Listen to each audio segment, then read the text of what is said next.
now the others will start actually listening to us for a change.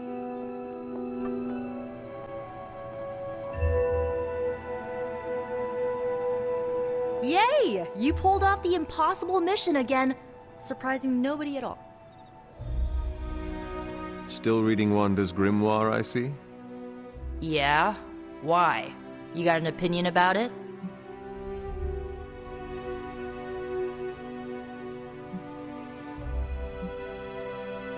No, not really. Good, because I really don't give a crap what anyone thinks anymore. I just want Wanda back. And I think I may have an idea how to get her back. Well, sorta. According to her grimoire, it looks like Agatha was helping Wanda control her connection to chaos magic. And since chaos magic is a hell of a lot more powerful and ancient than Lilith, I'm thinking there's a way I can figure out how to use it to undo Lilith's hold on her.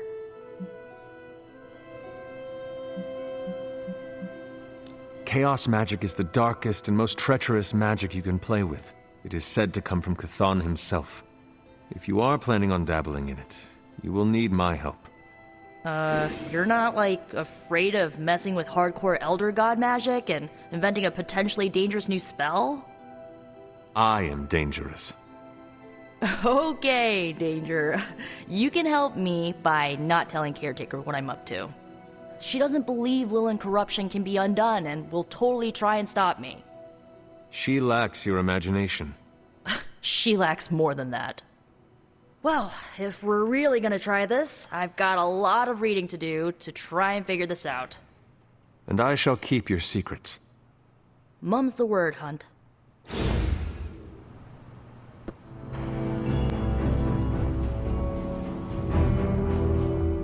Strange has made something from a sample of Venom's symbiote. He thinks it may dispel the ward in the cave behind Shaw's church. I thought he may be onto something. He spent quite a lot of time in the library recently.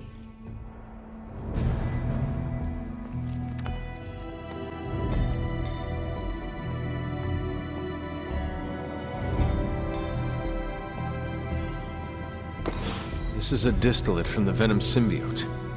Strange thinks this will dispel the ward.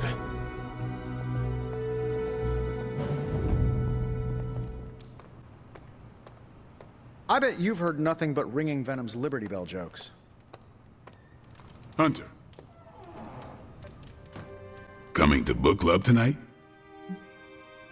Meet you there. Let's head over.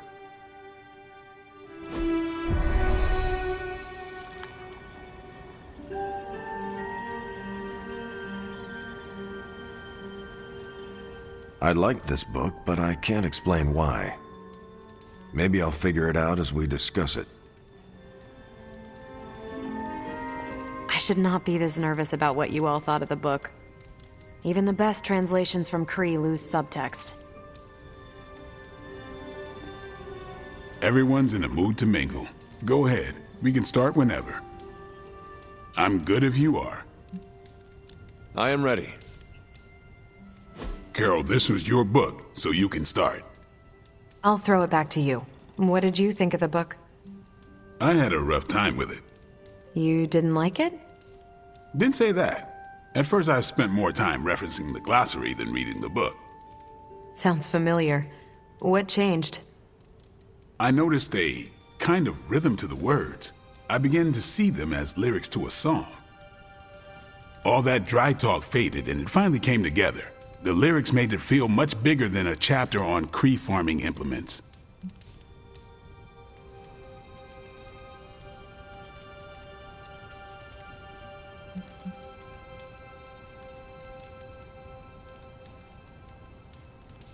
Agreed.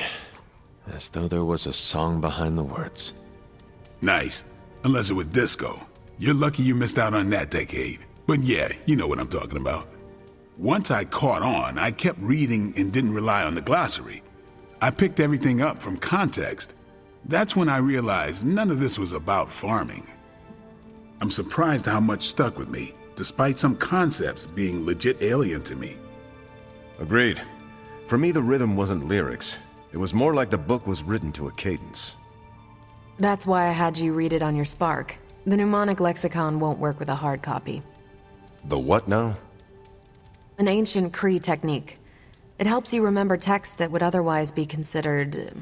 There's no Cree word for stuffy, but essentially that. But all that's packaging. Let's get into the book itself. Hunter, did you figure out what the bloom and the harvest represent?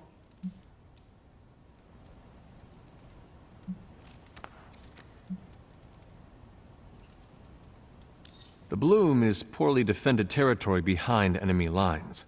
The harvest is when you strike that territory and then fade away. That's an important aspect, but it's more than just an attack strategy. It's about what comes after. At the time of the book's writing, the Kree cared most about integrating captured territory while still expanding their empire. Conquered worlds came with people. Rather than treat them as prisoners, the Kree provided them with most benefits enjoyed by Kree citizens. This period is known as the cultivation. So the bloom was when they gained full citizenship under their conquerors. No, it's when the world requested it. As long as they could feed themselves with Kree farming techniques and defend their world with Kree defenses, the request was granted with few exceptions. So what's the harvest? As part of the service required by the Empire, many of these new citizens began the cultivation of freshly conquered worlds. So they were living examples. Show the newly conquered what they could achieve if they went along with the Empire. That's also how vampires work. Carol, I think I pieced together the Kree strategy. Do tell. It's all tied to agriculture. Every soldier knows you can't fight if you can't eat, but they applied this to their expansion. Till the field, sow the seed, pull the weed, reap the crop. It means the Kree wouldn't advance until the territory they took was secure and productive.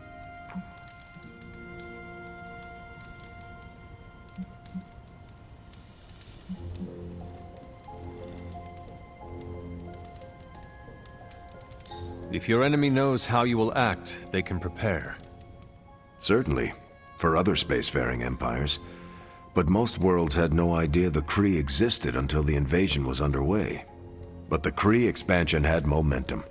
They could afford to push harder because their whole weight was behind the advance. Unless a world could push just as hard, it would eventually fall under Kree control. Carol, how was that? Close enough to impress me. The strategy in Volume 32 wasn't perfect, but it worked out for the Kree far more often than it failed. What happened when it failed? That's covered in Volume 33. And that's book club. Steve, you're up next. What's your book? The Mantle of Authority by General Chester Phillips. Is this the one you keep saying I should read? The very same. Now you have to. It's book club. So why choose this book? Volume 30 was way too spicy for this crowd. Go on. I'm kidding.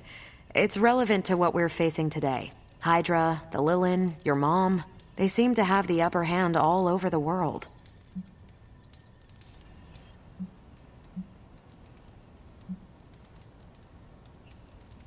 Sure, but I want to hear more about that spicy book. I guarantee you don't. Ancient Kree takes on population husbandry are, let's call it, mechanically quaint. Right, but on a scale of 1 to 10, how spicy? -5. Ration paste bland, apartment wall vanilla, hotel art banal, even the diagrams are boring.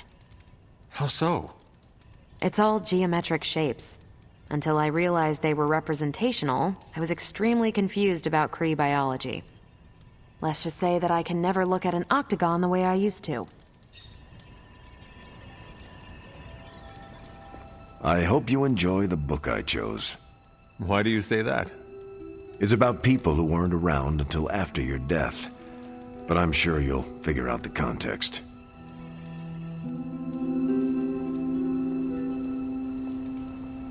Hey. Okay, just between us. Carol's book was extremely weird, right?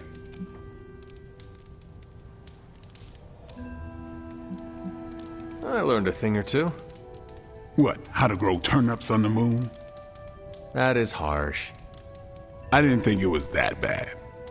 But interstellar agriculture as a metaphor for planetary conquest, not what I expected.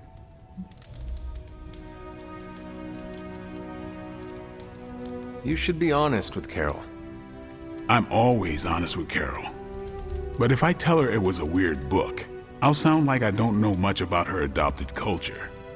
And how is that bad? You do not know, so this is the perfect opportunity to ask. Good point.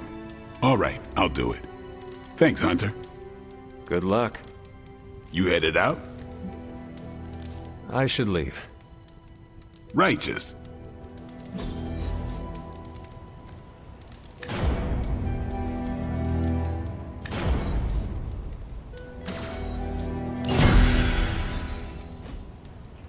Carol, I had some more thoughts on the book. You do? You must have really liked it. Actually, I didn't connect with it at all. That's what I wanted to talk to you about. You didn't like it. It's more that I didn't have the context. But you do, and you clearly like the book, so... So... I wanted to see it through your eyes. If you don't mind, I'd like that context. I don't mind. Okay then. Most of my time at Central is hurry up and wait. Stop by when I'm waiting. We'll talk. I will. Good? Good.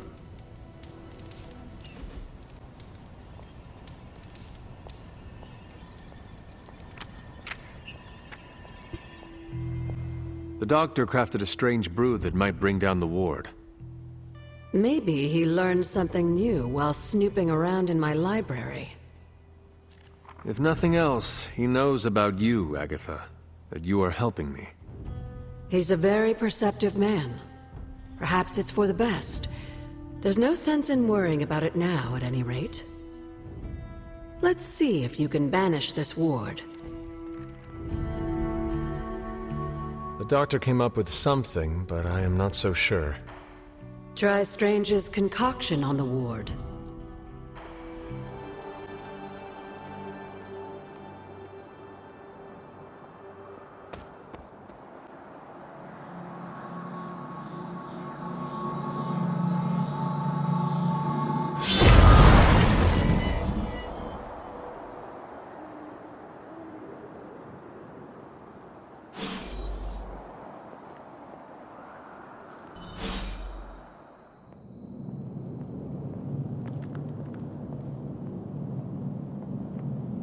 These appear to be human bones. I suspect we've finally found the last resting place of Hiram Shaw. Judging by the looks of this place, he was locked down here for quite some time. I can't say I pity him. But how would he have ended up like this? Someone sealed him in and made sure there was no chance of ever escaping. Someone? From what we've seen, I believe this was your mother's handiwork. She must have used the Darkhold page taken from Shaw to seal his fate. Literally. And I'm sure that means Sarah was at the very least aware of what Lilith had done. Whether it was right or not, we cannot change what happened here. I'm glad you understand that, Hunter. Some people never do. I would not have expected his victims to understand.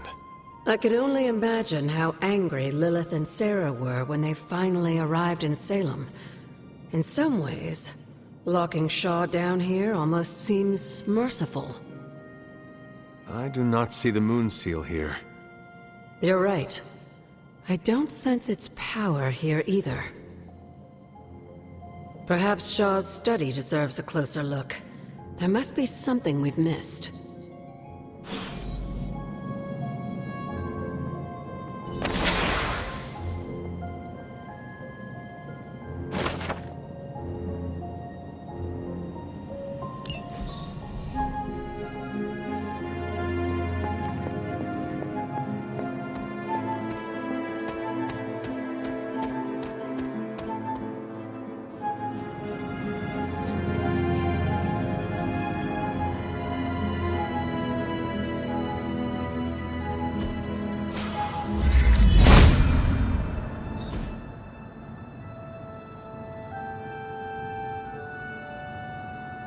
These drawings.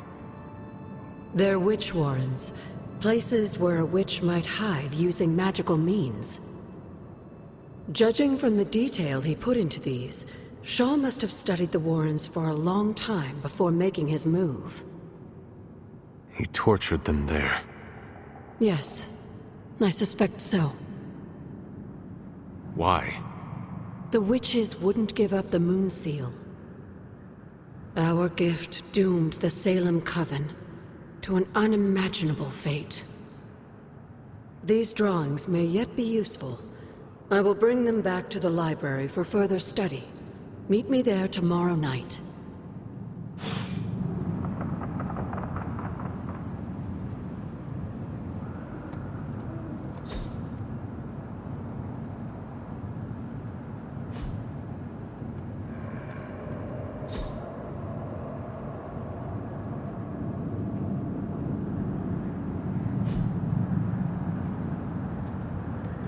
How long did the Salem witches hide here before meeting their end?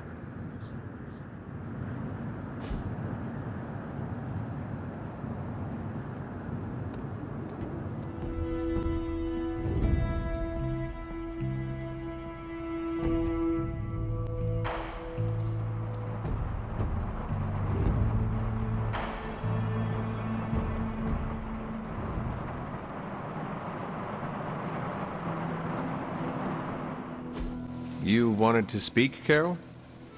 Yeah, I just wanted to say thanks. Thanks for what? For surprising me with your unexpected friendship. I did not see that coming. Believe it or not, I don't have a lot of peeps I can call friends. Not close ones, at least.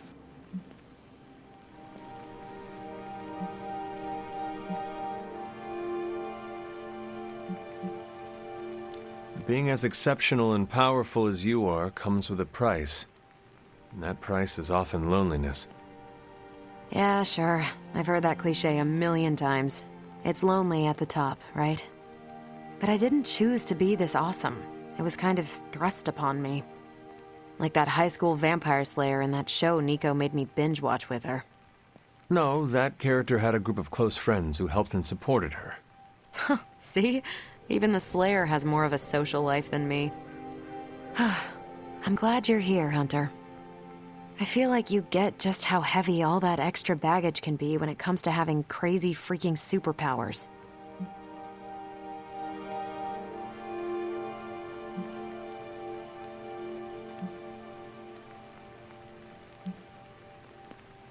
Blade understands that burden too. Why are you bringing him up? No reason. Just thought you should know you can lean on him too. Anyway, I should let you get back to whatever cool thing you were doing before I dragged you out here to get all gushy. Anytime, Carol.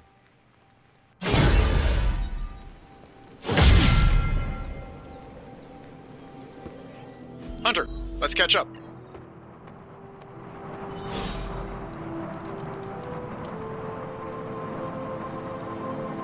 Seems like you have got a lot on your mind.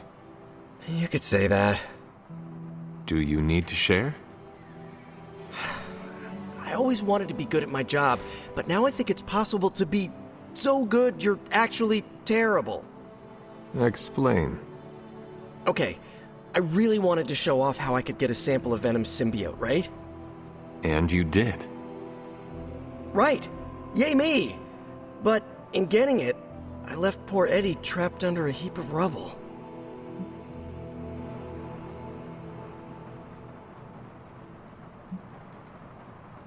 We are all going through the same thing. For every victory, there will be a cost. Some worse than others. I wish I could be as cool as you. I just keep imagining Eddie and the symbiote trapped under all that stone and brick. I never wanted to hurt them, you know? I never wanted to hurt the guy, you know? I know, Peter. Eddie Brock may be troubled, sure. We all are. I guess that's why I can't shake the feeling that there's more I could have done. Like digging him out of the rubble? No.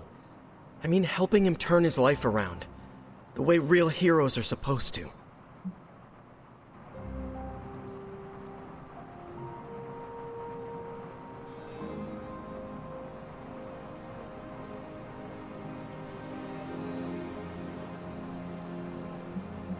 You are too kind, Peter. You cannot take on everyone else's problems. Isn't that what being a hero's all about? Taking on everyone else's problems when they can't do it alone? Being a hero means saving people from monsters and villains. It does not mean saving people from themselves. Great. I feel like I've been doing this whole superhero thing completely wrong. There is no right or wrong way to do this. We are learning as we go. Thanks for the chat, Hunter. I've got a lot to think about. If anyone needs me, I'll just be here, sighing deeply.